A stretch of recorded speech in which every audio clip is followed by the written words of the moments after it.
Good morning, everybody. Hope you're all well. All had a good weekend and all looking forward to the week ahead. So if we had a look at what happened to the markets last week, we had an improvement in the US and we saw the Dow up 2.1% and the Nasdaq was up 3.4%. We had a slight pullback on the FTSE, which was down 0.8%.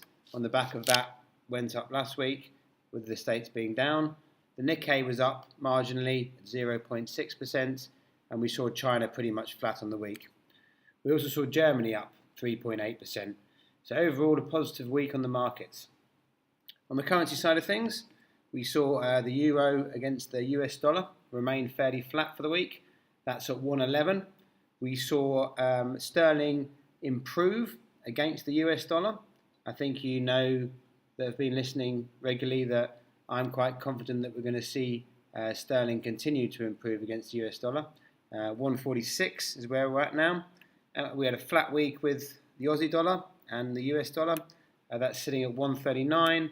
And in the US versus the yen, after a lot of volatility at the beginning of the year, things seem to have settled down a little bit there with a small strengthening in the dollar. 110 Japanese yen you're now getting to 1 US dollar.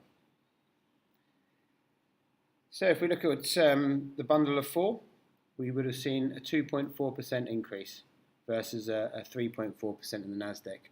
Now that's all well and good looking at on the micro side of things over the 1 week. But if you look at the bigger picture and you look at the last 12 months, had you put your money into Facebook, Amazon, Microsoft and Google, you would have seen an average return of just under 41%. Now when you compare that to the Nasdaq tracker, which would have lost you 3.1%, you can see the difference there. I know I sometimes sound like a broken record talking about these huge tech companies and how you have to be invested in them.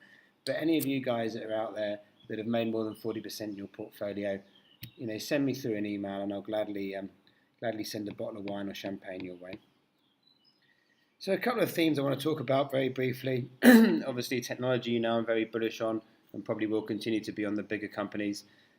On the property side of things, I used to like to have 10% property in the portfolios. European property, I'm starting to pull back on that a little bit. I think I mentioned last week about high street property and the death of the high street, so to speak, because of online shopping rather than people actually going out. The housing market, there was some stats out of the UK housing market last week which said that the prices are starting to increase, yet salaries are going to remain static. That's a little bit of a recipe for disaster in my opinion. So I'm holding back from UK property as well right now. On the sporting fronts, we had the richest game of football at the weekend, which was won by Hull City, 1-0. That was worth £110 million to them. And that was on the basis that because they're rid of a yo-yo club, they didn't benefit from the parachute payment, which would have settled them down over the last few years. Had it been Sheffield Wednesday who would have won, that game would have been worth £170 million in revenues to them. Incredible amounts of money. So to finish off with, as you know, I always like to talk a little bit about pensions. The comment of the day comes from quite an unusual source, and I'm not going to try and embarrass myself by doing it in his voice, but the actor Michael Caine, who is well into his 80s now and a legend of British television and film.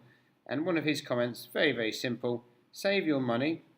You're going to need twice as much money in your old age as you think.